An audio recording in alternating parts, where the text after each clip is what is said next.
तर लास्ट लेक्चरला आपण बघितला मोमेंट ऑफ इनर्शिया काय होता, त्याचा फॉर्म्युला कसा आलेला आहे, त्याचं सिग्निफिकन्स काय एकदम शॉर्टमध्ये आपण बघितलेलं होतं. आता इथून पुढं आपल्याला कॅल्क्युलेट करायचं moment of inertia of ring and disc. आता मोमेंट ऑफ इनर्शियाचे ॲक्च्युली दोन फॉर्म्युले येतील, दोन कंडिशन आहेत. वेगवेगळ्या कंडिशनला वेगवेगळे फॉर्म्युला तुम्हाला यूज करावा लागेल. मोमेंट ऑफ इनर्शिया दोन फॉर्म्युला. कुठला फॉर्म्युला? फर्स्ट फॉर्म्युला कुठला आहे बघा, जो आपण काल बघितला ना, I is equal to summation I goes from 1 to n mi ri square. हा काल आपण बघितलेला फॉर्म्युला, काल म्हणजे लास्ट लेक्चर. ओके, तो जो फॉर्म्युला आपण बघितला तो हा होता. आणि दुसरा एक फॉर्म्युला आहे जो आपल्याला यूज करावा लागेल, इंटिग्रेशन dm r स्क्वेअर किंवा r स्क्वेअर dm असं कसंही केलं तरी चालेल.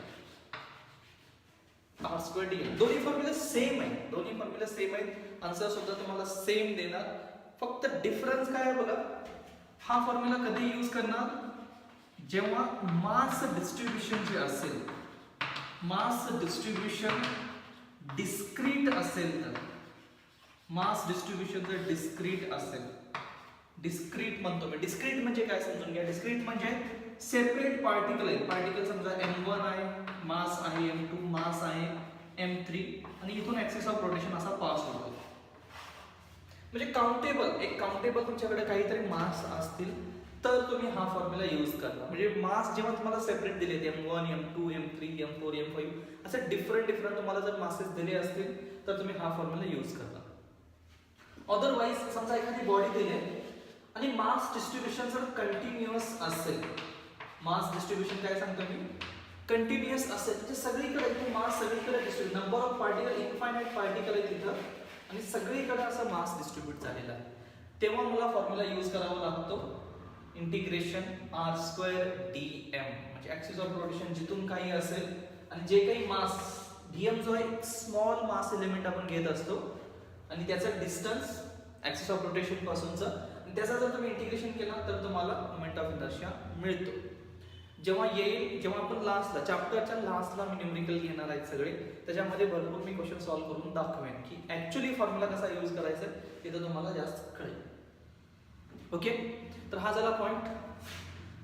दिसतंय का नाही? ओके, तर चला हा होता पॉइंट. मोमेंट ऑफ इनर्शियाचा कुठला फॉर्म्युला यूज करणार, डिस्क्रीट डिस्ट्रीब्युशन जर असेल म्हणजे मासेस दिले असतील. फॉर एक्झाम्पल एक एक्झाम्पल सिंपल सांगतो. समजा ऍक्सिस ऑफ रोटेशन इथून पास होतोय आणि असं आपण एक काय घेतलंय, असा एक स्क्वेअर तयार केलाय काहीतरी, समजा स्क्वेअर तयार केलाय काहीतरी, आणि इथे एक मास ठेवला, एक मास आहे, इथं सुद्धा मास आहे, इथं सुद्धा मास आहे. ओके, आणि ऍक्सिस ऑफ रोटेशन असं काहीतरी आपण केलंय, समजा असे सिस्टीम तयार केलंय आणि ऍक्सिस ऑफ रोटेशन पासून याचा डिस्टन्स काहीतरी आहे.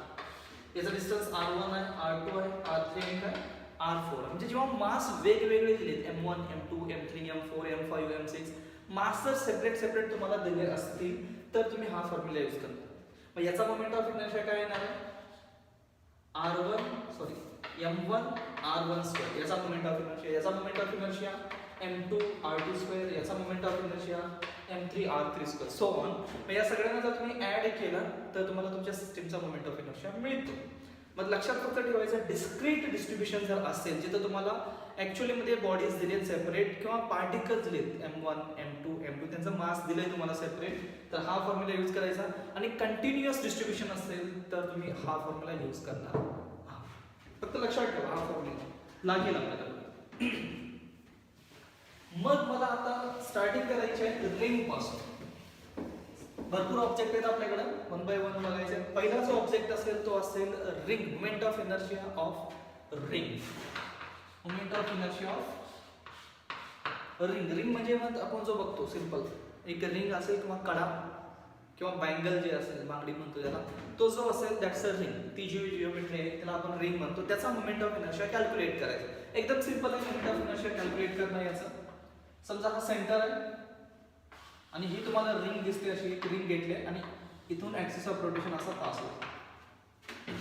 ऍक्सिस ऑफ रोटेशन असा पास होतो आणि रिंग त्याच्याभोवती अशी रोटेट होते. रिंग काय होते, रोटेट होते. फॉर एक्झाम्पल तो तुम्ही कन्सिडर करा, सॅटर्न माहित आहे, शनी ग्रह मध्ये तो प्लॅनेट आहे त्याच्यावरती त्याचे कडे आणि ते रोटेट होतं. एक्झॅक्टली तसेच सिनारिओ कन्सिडर करा. तसं काहीतरी आहे की रिंग दिलेली आहे म्हणजे रिंग आता रोटेट होते आणि ऍक्सिस ऑफ रोटेशन पास होतो त्याच्या सेंटरमधून आणि त्याच्या प्लेनला तो परपेंडिक्युलर आहे. अशी रिंग आहे आणि ऍक्सिस ऑफ रोटेशन असा पास होतोय. अशी जिओमेट्री तुम्हाला दिसते.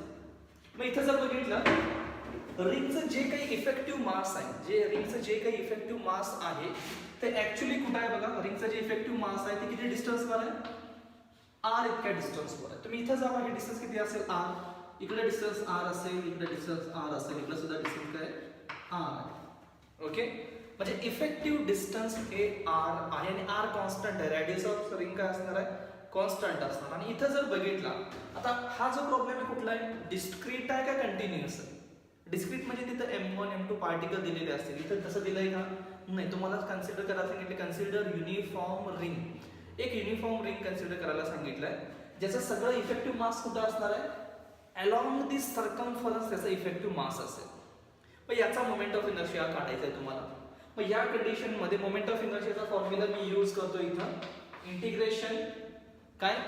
Distance square into dm. Distance square, distance किती असणार आहे बघा? इफेक्टिव्ह मासचा डिस्टन्स किती आहे? r square. Distance square into mass मी काय कन्सिडर करतो? dm. एक स्मॉल मास एलिमेंट समजा इथं एक स्मॉल मास एलिमेंट घेतलाय समजा, एक छोटासा रिंगचा छोटासा मास कन्सिडर केलाय dm मी. तो किती डिस्टन्स वर आहे? r इतक्या डिस्टन्स वर आहे. पण डिस्टन्स स्क्वेअर इंटू मास कंपल्सरी हा फॉर्म्युला भरपूर वेळा पुढे यूज करायचा तुम्हाला. लक्षात ठेवा. इंटिग्रेशन काय? डिस्टन्स स्क्वेअर इंटू काय? मास मी किती छोटासा मास कन्सिडर केलाय रिंगचा dm किती डिस्टन्स वर आहे? r इतक्या डिस्टन्स वर. म्हणून इंटिग्रेशन r स्क्वेअर dm. आणि r जो बघितलं तर कॉन्स्टंट आहे. रेडियस ऑफ रिंग आहे कॉन्स्टंट आहे, ते बाहेर येऊ शकतो. इंटिग्रेशनच्या बाहेर येणार. कॉन्स्टंट इंटिग्रेशनच्या बाहेर. आणि इंटिग्रेशन काय? dm. इंटिग्रेशन dm काय येणार आहे बघा? इंटिग्रेशन dm येईल capital M mass of ring. Mass of ring तुम्हाला जर माहित नसेल तर इंटिग्रेशनचा फॉर्म्युला इंटिग्रेशन dx काय असेल? x. इंटिग्रेशन dx काय असणार आहे? x असणार आहे. सिंपल. हा फॉर्म्युला परत येतो. मॅथ्स थोडंफार यायला पाहिजे आपल्याला. फॉर एक्झाम्पल फिजिक्स मध्ये नेहमी यूज करणार स्मॉल वर्क डन असेल त्याचं इंटिग्रेशन घ्या, टोटल वर्क डन मिळणार तुम्हाला. किंवा जे काही लिमिट दिलंय त्याचं कंप्लीट वर्क डन तुम्हाला मिळेल. dl लेंथ दिलेली आहे, स्मॉल लेंथ, इंटिग्रेशन करा कंप्लीट लेंथ मिळेल. कळतंय का? किंवा प्रेशर दिले dp दिला, याचं इंटिग्रेशन घ्या तुम्हाला काय मिळणार? कंप्लीट प्रेशर मिळणार. म्हणजे स्मॉल एलिमेंटचं इंटिग्रेशन घ्या तुम्हाला कंप्लीट एलिमेंट तुम्हाला मिळतो. आता dm स्मॉल मास एलिमेंट आहे त्याचं इंटिग्रेशन घेतलं तर तुम्हाला टोटल मास मिळेल, टोटल मास ऑफ रिंग. तर moment of inertia of ring तुम्हाला मिळेल mr स्क्वेअर. पहिली body first body is ring आणि रिंगचं मोमेंट ऑफ इनर्शिया असतो mr स्क्वेअर. रिंगचा मोमेंट ऑफ इनर्शिया काय असणार आहे? mr square. लक्षात ठेवायचं फॉर्म्युला महत्वाचा, very very very important. The moment of inertia of ring is mr square. आणि सगळ्यात महत्वाचं ऍक्सिस कुठून पास होतोय महत्वाचं आहे. ऍक्सिस बदलला तर मोमेंट ऑफ इनर्शिया चेंज होतो. आपण सांगितलेलं मोमेंट ऑफ इनर्शियाचा formula I is equal to mi ri square summation. मासवर तर डिपेंड आहे प्लस मास डिस्ट्रीब्युशन वर डिपेंड आहे. म्हणजे ऍक्सिस ऑफ रोटेशन कुठून पास होतो त्यानुसार त्याचा मोमेंट ऑफ इनर्शिया चेंज होतो. आता ऍक्सिस ऑफ रोटेशन सेंटर मधून पास होतो तर moment of inertia mr square.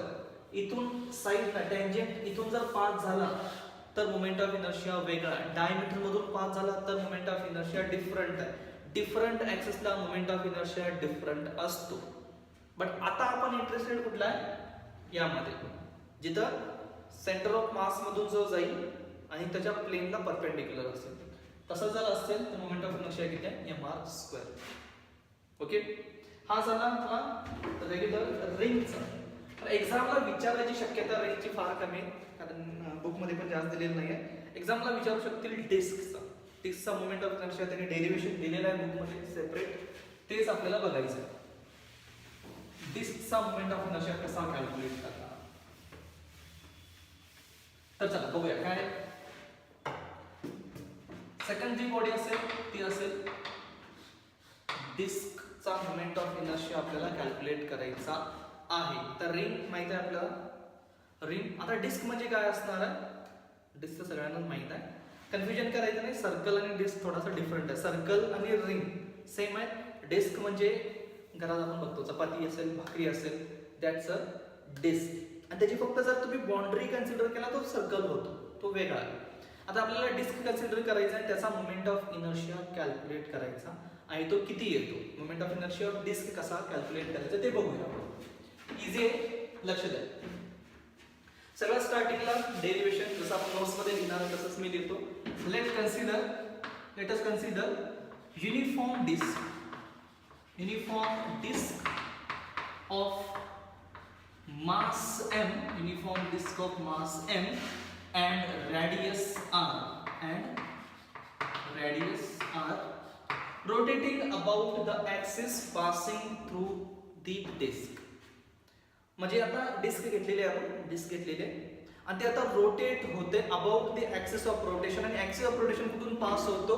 त्याच्या सेंटर मधून आणि त्याच्या प्लेनला परपेंडिक्युलर आहे. आयडियल कंडिशन डिस्क आहे, सेंटर मधून असा ऍक्सिस पास होतो आणि डिस्क आता रोटेट होते. ओके, हा झाला पहिला पॉईंट. त्याचा मास किती आहे? डिस्कचा मास आहे कॅपिटल एम, रेडियस किती आहे? Capital R. डिस्कच्या आधी एक पॉईंट लिहायचा राहिला, तो शॉर्टकट मध्ये लिहितो. सरफेस डेन्सिटी पण आपण आधीच लिहूया. सरफेस मास डेन्सिटी म्हणतो मी, सरफेस मास डेन्सिटी. तर सरफेस मास डेन्सिटीचा फॉर्म्युला असेल बघा, mass divided by area. Mass divided by area. Radius जर आर असेल तर डिस्कचा एरिया असतो pi R square. Mass divided by pi R square. Surface mass density तीन टाइपच्या डेन्सिटी असतात. Linear mass density. Linear mass density काय? Mass divided by length. Linear mass density. Surface mass density काय असणार आहे? Mass divided by area. मी आता घेतलेला आहे. आणि असतो लास्टचा जो असतो व्हॉल्यूम मास डेन्सिटी. तिथे काय? Mass divided by volume. म्हणजे इथं काय सांगायचं त्यांना? सरफेस मास डेन्सिटी म्हणजे एक छोटासा सरफेस एरिया घेतला, डिस्क घेतली होती, त्याचा एक छोटासा मी युनिट एरिया जर घेतला 1 सेंटीमीटर स्क्वेअर, 1 मिलीमीटर स्क्वेअर, त्याच्यामध्ये मास किती असेल त्याला आम्ही म्हणतो सरफेस मास डेन्सिटी. आणि तर सिग्मा कॉन्स्टंट आहे. युनिफॉर्म डिस्क त्यासाठीच म्हणलेलं आहे, कारण सिग्मा कॉन्स्टंट कुठेही मेजर करा, सगळीकडे मास सेम. असं नाही की एका जागी मास जास्त आहे, एका जागी मास कमी आहे. सगळीकडे डिस्क मध्ये मास सेम आहे. आणि सरफेस मास डेन्सिटी किती आहे? Mass upon area pi R square. आता मला कॅल्क्युलेट करायचं आहे moment of inertia of disc. मग मी डिस्क कन्सिडर करतो. आता ही डिस्क समजा आणि ऍक्सिस इथून पास होते असा, आणि डिस्क अशी रोटेट होते विथ सम ओमेगा. आपल्याला हा फॉर्म्युला डिस्क थोडीशी बरोबर करूया. ओके, आता आहे डिस्क काय समजा. ओके, आता डिस्कची रेडियस तरी आर आहे. Radius of disc is capital R हे माहित आहे. आणि मास किती आहे? कॅपिटल एम डिस्कचं. मग डायरेक्टली कॅल्क्युलेट करता येत नाही मला डिस्कचा मोमेंट ऑफ इनर्शिया. त्यासाठी मी काय करतो? डिस्कला मी कन्सिडर करतो की ती नंबर ऑफ रिंग्स पासून तयार झाली, नंबर ऑफ कॉन्सेंट्रिक रिंग पासून ती डिस्क तयार झाली असं मी कन्सिडर करतो. फॉर एक्झाम्पल ऑनियन घ्या. ऑनियन जो कांदा असतो घरी, तो तुम्ही एक हॉरिझॉन्टल असा कट करा, हॉरिझॉन्टल कापला, जसं हॉटेल्समध्ये आपल्याला देतात हॉरिझॉन्टल स्लाइस देतात. मग तो जर तुम्ही स्लाइस बघितला, कांद्याचा जो आडवा तुम्ही जर स्लाइस बघितला ऑनियनचा, हा डिस्कच आहे. पण डिस्क तयार कशी झाली बघा, त्याच्यामध्ये नंबर ऑफ काय असतात? अशा लेयर्स असणार आहेत. कॉन्सेंट्रिक तुम्हाला लेयर्स दिसतात, बरोबर आहे. मग एक्झॅक्टली तुम्हाला इथं असंच कन्सिडर करायचं. डिस्क आहे आणि डिस्क जो आहे तो नंबर ऑफ रिंग्स पासून तयार झालेला आहे. तर रिंगचा मोमेंट ऑफ इनर्शिया आपल्याला माहिती आहे कसा कॅल्क्युलेट करायचा. ओके, मग आता बघा नंबर ऑफ रिंग्स पासून तो काय झालेला आहे? तयार झालेला आहे असं आपण इमॅजिन करणार आहे. ओके, मग तसं जर झालं ते त्यापैकी फक्त एक रिंग आपण कन्सिडर करूया. भरपूर रिंग्स आहेत आपल्याकडं, पण आपण पण काय फक्त एक रिंग कन्सिडर करूया. नंबर ऑफ रिंग्स आहेत त्यापैकी एकच रिंग आपण कन्सिडर करूया इथं. आणि रिंगचा थिकनेस जो आहे तो मी म्हणतो dr. अशा नंबर ऑफ रिंग्स आहेत, नंबर ऑफ रिंग्स अशा आहेत, त्यातली एक रिंग मी कन्सिडर करतो. त्याचा थिकनेस जो आहे, थिकनेस त्याची जाडी जी आहे ती काय असणार आहे? dr. आणि त्याची जी रेडियस असेल ती किती आहे? r आहे. त्याची रेडियस किती आहे? r. आणि जे मास आहे कशाचं? रिंगचं जे मास आहे ते किती आहे? DM total. आता ही जी रिंग दिसते तुम्हाला इथे सगळी, या रिंगचं जे मास आहे ते किती आहे? डीएम.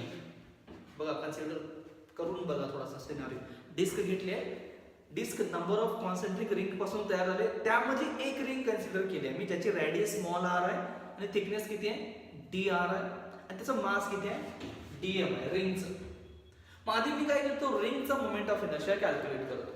मग तो कसा कॅल्क्युलेट करणार आहे बघा, तोच फॉर्म्युला यूज करायचा आहे मला. मोमेंट ऑफ इनर्शियाचा फॉर्म्युला आपल्याला माहित आहे, डिस्टन्स स्क्वेअर इनटू काय असतो? मास. हा फॉर्म्युला डिस्टन्स स्क्वेअर इनटू काय? मास. Simple formula. मग आधी मला आता एरिया कॅल्क्युलेट करायचा, रिंगचा एरिया कॅल्क्युलेट करायचा. मग रिंगचा area, area of ring, area of ring सांगू शकता तुम्ही? Area of ring, area of ring किती असणार आहे? सर्कमफरन्स, सर्कमफरन्स ठीक आहे 2 पाय आर आणि त्याची जी जाडी आहे, त्याची जी विड्थ आहे ती किती आहे? D r. यांना जर मल्टिप्लाय केला तर तुम्हाला एरिया मिळेल. मग रिंगचा जो एरिया आहे तो किती असतो? इथं 2 पाय आर इंटू त्याची विड्थ किती आहे? D r. हा त्याचा एरिया आहे, रिंगचा एरिया आहे. Okay.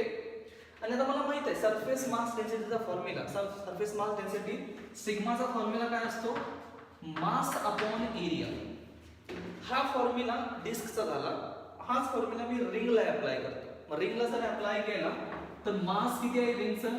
DM divided by area किती आहे? 2 pi R into d r. Surface mass density total ring मधला कुठलाही भाग तुम्ही घ्या, सिग्मा सेम असेल, कॉन्स्टंट, तो चेंज होत नाही. मग हाच फॉर्म्युला मी यूज केला, मास अपॉन एरिया. हा जो आहे सिग्मा आपण फाइंड आउट केला त्यासाठी रिंगसाठी, sigma is equal to mass of ring divided by surface area of ring. पण डीएम ची व्हॅल्यू काय मिळेल बघा? मास ऑफ रिंग तुम्हाला काय मिळेल? हा टोटल फॅक्टर इकडे घ्या, तुम्हाला डीएम मिळेल. मग काय ना sigma into 2 pi R D R. काय मिळालं? मास ऑफ रिंग आपल्याला मिळालं, मास ऑफ रिंग. मग मास जर मिळालं तर मी moment of inertia of ring काढू शकतो. Therefore moment of inertia of ring, therefore moment of inertia of ring I R किती असेल? Moment of inertia of ring मी फॉर्म्युला सांगितला काय असतो? Distance square into mass, distance square into mass. आता distance किती आहे ऍक्सिस ऑफ रोटेशन पासून रिंगचा? आर आणि मास किती आहे त्याचा? डीएम आहे. तर फॉर्म्युला येईल r square dm, r square dm. This is the moment of inertia of ring. एका रिंगचा मोमेंट ऑफ इनर्शिया काढलाय, एका सिंगल रिंगचा.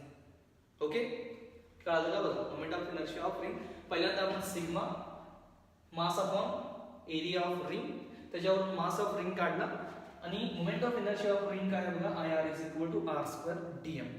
हे बरोबर आहे. आता याचा यूज करून मी moment of inertia of disc काढतो. तर moment of inertia of disc जो असेल is nothing but integration R square DM. Integration काय? R square dm. सॉरी काहीतरी चुकतं इथं. इंटिग्रेशन आय आर बरोबर आहे ना? हो, नो प्रॉब्लेम, बरोबर आहे. आर स्क्वेअर किती? Dm, no problem. फक्त काय करायचं आहे, जो काही रिंगचा मोमेंट ऑफ इनर्शिया आलाय त्याचा जर तुम्ही इंटिग्रेट केलं, इंटिग्रेशन जर घेतला कुठून? इंटिग्रेशन लिमिट बघा, लिमिट आता इथं पुट करायची आहे तुम्हाला. इथून चालू होतं, डिस्क चालू होतं 0 रेडियस पासून अप टू कुठपर्यंत जाते? कॅपिटल आर पर्यंत जाते. मग तशा नंबर ऑफ रिंग सुद्धा अशा वाढत जाते. कुठून? 0 टू कॅपिटल आर पर्यंत. आणि त्या सगळ्यांची मला काय करायचे? ऍडिशन करायचे, कंटिन्युअस ऍडिशन करायचे. त्यालाच मी इंटिग्रेशन म्हणतो. Continuous summation is nothing but integration. मग मला सगळ्यांची ऍडिशन करायची म्हणजेच मी इंटिग्रेशन घ्यावं लागेल मला. डायरेक्टली तुम्ही लक्षात ठेवा, रिंगचा मोमेंट ऑफ इनर्शिया मिळाला आहे तुम्हाला, डिस्कचा पाहिजे. काय करणार? डिस्कचा मोमेंट ऑफ इनर्शिया कसा काढणार? इंटिग्रेशन घेणार आहे मी कशाचा? I r. रिंगचा जो मोमेंट ऑफ इनर्शिया आहे त्याचा मी काय करतो? इंटिग्रेशन घेतो. करेक्ट आहे. मग आता r square as it is dm. Dm ची व्हॅल्यू तुम्हाला माहित आहे रिंगसाठी. डीएम ची व्हॅल्यू किती आहे? डीएम ची व्हॅल्यू किती येणार आहे बघा? डीएम ची व्हॅल्यू आहे sigma into 2 pi R into किती? T R. आता लक्षात ठेवायचं तुम्हाला इथं लिमिट यूज करावं लागेल. लिमिट जी आहे आर साठी यूज करायचं. आर साठी लिमिट यूज करायचं कुठून कुठपर्यंत? 0 टू कॅपिटल आर. म्हणजे इथून डिस्क इथून चालू होते सेंटर पासून अप टू आर पर्यंत तुम्हाला रिंग्स अशा घेता येतात. म्हणून मी लिमिट यूज केलंय 0 टू कॅपिटल R. हे लिमिट यूज केलंय.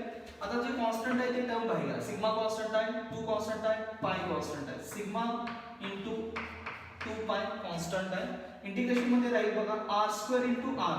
r स्क्वेअर इंटू r काय होणार आहे? r cube dr 0 to capital R. 0 to capital R. इथपर्यंत कळालं असेल. मग moment of inertia of disc is equal to sigma into 2 pi r cube. r क्यूबचं इंटिग्रेशन काय येणार आहे? r क्यूबचं इंटिग्रेशन येणार आहे r raise to 4 divided by 4. Integration तुम्हाला यायला पाहिजे. इंटिग्रेशनचा फॉर्म्युला यूज केला आपण x raise to n dx. Answer काय असतं? x raise to n plus 1 upon n plus 1. हा फॉर्म्युला आहे. म्हणजे पॉवर 1 न वाढवायची आणि त्यानंच मी परत डिवाइड करतो. हा फॉर्म्युला इंटिग्रेशनचा मॅथ्स मध्ये झाला असेल आणि हा एकदम सिंपल फॉर्म्युला आहे, तो यायलाच पाहिजे. मग काय येणार सांगा? r क्यूबचं इंटिग्रेशन. r क्यूबचं इंटिग्रेशन येतं r raise to 4 divided by 4. r क्यूबचं integration r raise to 4 divided by 4 येतं. आणि लिमिट्स दिले तुम्हाला. लिमिट्स काय दिले? 0 टू r. 0 टू काय? Capital R. आपल्याला लिमिट पुट करायचे असतात. इंटिग्रेशन सॉल्व्ह केल्यानंतर लिमिट पुट करायचे असतात. मग बघा सिग्मा इंटू 2 पाय हा 4 इकडे लिहितो मी. 4 इथे लिहितो, काय अडचण नाही. r रेस टू 4 मध्ये मला ह्या लिमिट पुट करायचे असतात. जे काही r आहे व्हेरिएबल जो आहे, r व्हेरिएबल आहे त्याच्यामध्ये मला लिमिट पुट करायचे असतात. मग अपर लिमिट पुट करा मायनस काय? Lower limit. अपर लिमिट किती आहे? r. मग या r च्या जागी मी हा r पुट करणार. इथं काय येणार? r raise to 4 minus lower limit. Lower limit किती आहे? 0. r च्या ऐवजी काय करा? 0. 0 रेस टू किती? 4. आन्सर किती येणार आहे? Sigma into 2 pi by 4 r raise to किती बघा? 4. r raise to 4. 0 raise to 4. 0 येणार आहे r रेस टू 4 आन्सर. मग आता सिग्माची व्हॅल्यू मला माहित आहे. सिग्माची व्हॅल्यू स्टार्टिंगला आपण काढले. Sigma is equal to surface mass density किती? Capital mass upon pi r square. Total disc साठी आपण कन्सिडर करतोय capital M divided by pi r square. मग सिग्माची value capital M divided by pi r square. इथं बघा 2 pi by 4 into r raise to 4. आता हे जर सॉल्व्ह केला तुम्ही तर काय येणार आहे बघा? काय कॅन्सल होतं ते कॅन्सल करा. पाय कॅन्सल, पाय कॅन्सल, हा 2 cancel, sorry r square, sorry हा 2 आणि इथं काय राहणार आहे? 2 राहील r स्क्वेअर आणि इथं कॅन्सल r स्क्वेअर राहील आणि फायनली बघा राहील m r square divided by 2. m r square divided by 2. बघा हा फॉर्म्युला आहे moment of inertia of disc when axis is passing through its center and perpendicular to its plane. असा इथून pass होतो डिस्क. इथून disk असा rotate होतोय सगळा आणि इथून असा हा ऍक्सिस ऑफ रोटेशन पास होतोय सेंटर मधून. तर मोमेंट ऑफ इनर्शिया येतो mr स्क्वेअर डिवाइडेड बाय 2. रिंगचा मोमेंट ऑफ इनर्शिया होता mr स्क्वेअर. डिस्कचा मोमेंट ऑफ इनर्शिया आहे mr स्क्वेअर डिवाइडेड बाय 2. तर हे डेरिवेशन आहे. एकदम मी स्लोली सांगितलंय. इतक्या स्लो सांगायची पण गरज नाही. 10 मिनिटात एकदम फास्ट मध्ये पण झालं असतं ते. पण सगळ्या स्टेप तुम्हाला कळाव्या म्हणून स्लो सांगितलंय. नंतर प्रॅक्टिसला तुम्ही 5 मिनिटात पण सॉल्व्ह करू शकता. इझी आहे, काही अवघड अजिबात नाही. एक्झामला यायची शक्यता आहे, पॉसिबिलिटी आहे, येईल सुद्धा नाही सुद्धा. पण बुक मध्ये दिलंय त्यांनी डेरिव्हेशन सॉल्व्ह करून दिले, त्याच्यामुळे मी हे दिलं. आता पुढचं जे डेरिव्हेशन असेल रेडियस ऑफ गायरेशन आणि त्याच्यानंतर 2 सगळ्यात महत्त्वाचे थेरम आहे या चॅप्टर मधले. सगळ्यात 2 महत्त्वाचे थेरम आहे, पॅरलल ऍक्सिस थेरम आणि परपेंडिक्युलर ऍक्सिस थेरम. ते आपल्याला बघायचे. तोपर्यंत हे लिहून घ्या. यात काय डाऊट असेल तर तुम्ही सांगा मला. ओके, थांबूया.